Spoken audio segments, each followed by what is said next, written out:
Good afternoon. This is Esther Lawson with God's Grace Garden, and today is July the 8th. And I know it's been a while since I did a video, but things have been a little busy. I've been trying to get things situated with the garden.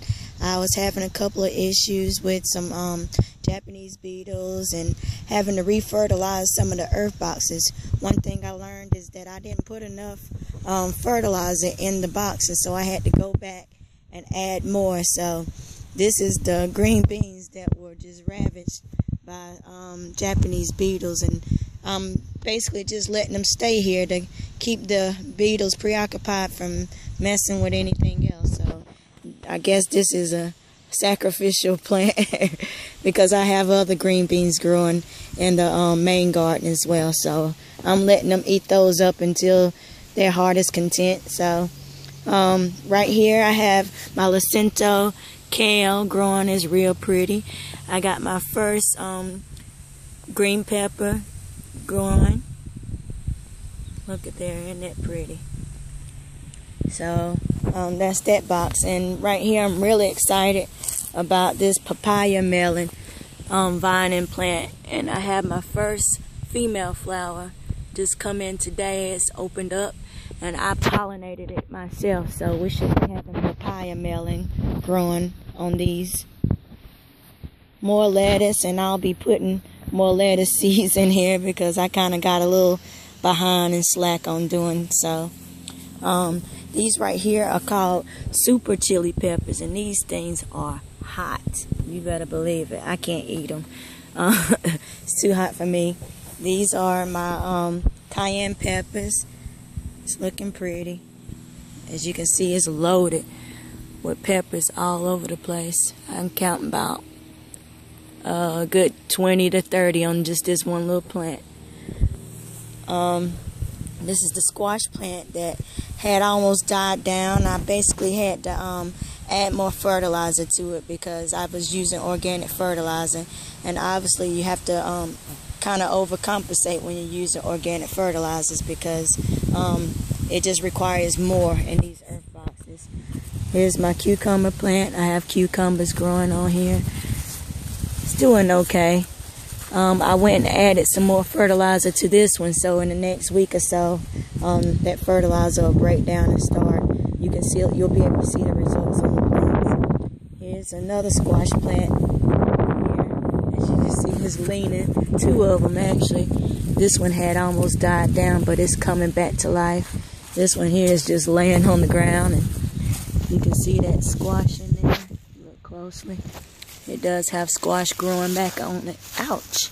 These things have little sharp things on it. I don't know why, but it just poked me. But here are my tomato plants. And as you can see, it's loaded with tomato. I'm going to step back a little bit so you can see the whole plant. And it's towering at least a good 6 feet tall now. Here are the tomatoes that I have ripening on the vine, and some of them are splitting a little bit, but it's okay.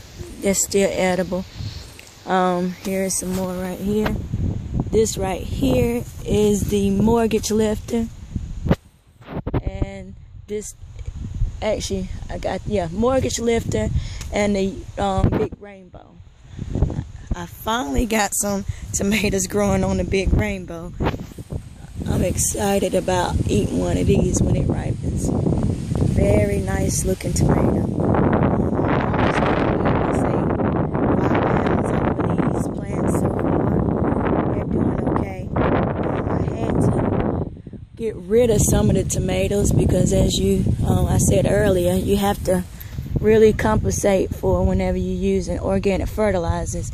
And I didn't add enough calcium or dolomite to the earth boxes when I planted these, and they got a little blossom end rot, so I had to get rid of a good I say 20 or 30 tomatoes, but it's more, as you can see, filling in its place at the top. Look at there. At the tip top, we got more tomatoes growing. So all the way through the growing season, these indeterminate tomatoes are going to be producing tomatoes the whole time. These are my grafted varieties, these 4 plants.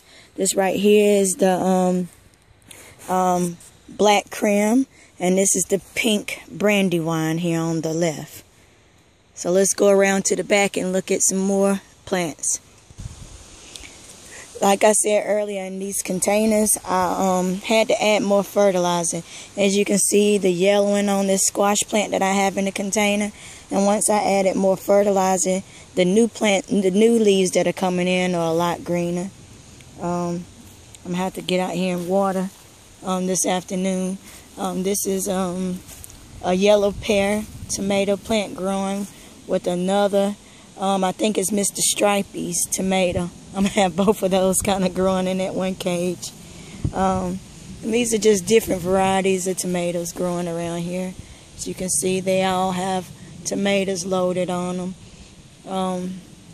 I added more dolomite to all of them just to be on the safe side. These didn't get blossoming rot, but I just want to make sure that they don't. So, trying to be a little proactive this time around. This right here is a lemon mama basil plant, and just pinching off the tops so that it doesn't start to flower. Once it goes to flower, then you know that's the end of the plant. So we're just looking around here. These are the Patio Princess tomatoes, looking pretty. They had tomato. I had to kind of prop it up a little bit because it's loaded with so many tomatoes, it's falling over. And I didn't cage these up. I got another cayenne pepper in there. It's doing okay. Here's another one of those super chili pepper plants. I got a red winter kale snuck in there on the side. And here are the tomato plants that are not the grafted varieties. I don't know exactly by heart which one is which, but they seem to be doing about the same. And look at here, I got a worm right here trying to have his way. I'm about to kill him right here on the spot. You just got to be on the ball, coming out here and making sure that you're looking over the plants. I do like a pest check every day. So I caught that worm. He was about to have his way with my tomatoes, but not today. Look at these tomato plants. I'm having a time getting them to stay up. A couple times the wind came through and knocked them over, but nevertheless, it's still growing. These things are pretty sturdy. Even when it had fallen over, they've continued to grow. And we had a strong wind come through about 2 weeks, and that's when that happened. But it didn't harm the plants at all. Here's the Cherokee Purple tomato plant. I'm looking forward to eating one of these. I have some tomatoes in here growing. And they have not gotten blossoming rot, but I put calcium in there just to make sure that they don't. And it has a good about 5 to 6 tomatoes growing on it right now. Here's my lettuce plants. And I've just been picking these pretty much every 2 to 3 days. I've had to give away some lettuce to my friends because we can't eat that much lettuce at one time. This thing is really producing very well. And I also have another lettuce plant in the front yard, and it's producing well too. So I got an overflow of lettuce. So last but not least, let's look at, I forgot to show this tomato plant that I did in my assembling the Earthbox Junior video. This right here is called the Beefsteak Hybrid. I think it's doing all right. I mean, I think it could be doing a little bit better. I added the fertilizer that came with the packet to it, plus some earthworm castings and some rock dust, and I think some green sand or something like that. And I added mycorrhizal root system fungi to it. So it's doing okay. This right here is a stevia plant. It's basically sugar. It's an alternate source of sugar. It's natural, and it's good for people that have diabetes. And if you don't like to use refined sugars and you want to eat healthy sugars, this is the plant to use. And this is my chocolate mint peppermint plant. Chocolate mint. Isn't it pretty? I put it in a container because mint can be very invasive, so you have to keep it in somewhat of a container also to take over the garden growing. Okay, and here are the plants that's in the main garden. Let's just get a view of this. It's grown a whole lot. I haven't really had a chance to do many videos because I've been tending to these gardens, and it's just a lot of work. If you know about gardening, you know that gardening is hard work, especially when you're trying to combat pests and keep things in order and make sure that the plants are growing to their best potential. This right here is a squash plant. I have a good bit of squash plants. We really like squash. Next year, I think I'll take it down a notch on the squash. We don't need that many. I'm having to give away bags of squash every other day.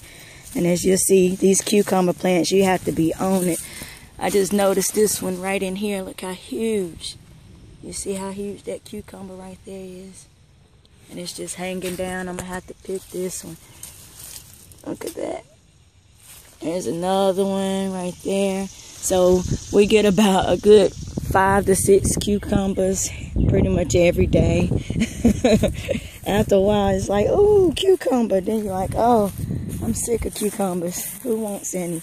But I didn't know it, but I planted these seeds. I thought this was the scallion squash, but actually this is the zucchini squash that I got from one of the church members, Brother Mickey and Sister Pat. So I do have a sunflower seed growing. It's called a Russian mammoth. Look how tall it is. I say it's a good 6 feet tall, towering over the cucumbers. It's about 4 or 5 of them in there at various stages. There's another one right there. And it's actually have some cucumbers wrapping around it, so I'll use that as a trellis. Over here we had the potato plants. They're red potatoes growing right here. I'm ready to pull those up as soon as they are done, but as you see, they're still green, so they're not quite ready yet. More squash plants and okra, this whole row. As you can see, some deer came by and clipped some of the leaves off, but it just basically pruned it down for me, and since then we have a lot more leaves shooting out and side shoots, so I might prune the other ones down to do what the deer did and help the plant grow a little bit better. But there's another squash plant with some green beans mixed in there. As you can see, I have some green beans hanging off here. It's hard trying to look in here and pick them off because it's camouflaged, but I have to get on the ball making sure that they don't get over mature on the plants, or else they'll stop producing. So I have to go through and pick all the green beans. Here's the more okra plants that had been eaten up a little bit by Japanese beetles, but they didn't do too much damage. We got okra growing in there, you can see. So once these really start picking up, I'm gonna have a job on my hands making sure that I'm out here every day picking this okra because it grows like lightning. Here's some more squash plants. Pretty much every day we get a good 4 to 5 pounds of squash, and not quite sure what I'll be doing next year. Probably not growing this much squash. These are pole green beans that we have growing. They're doing okay, I guess. All right, now it's kind of in the afternoon time, so what happens with plants, they kind of lose some of the water out of the leaves, so they kind of look a little droopy. But once the afternoon passes and evening time comes, they expand and their cell walls fill back up, so you'll see them, they'll all be just like this. And the reason why these are still full is because they're somewhat in the shade, but the sun draws all the moisture out of the leaves, and that's just basically what happens. Here's the rest of the green beans. I have to come through and pick some of the green beans off from these. So this basically sums up the garden. I'll be doing another update in about another week or two, get back on the ball, staying on top of documenting the progress of the garden. So until next time, God bless and have a wonderful, wonderful week. We love you. Bye.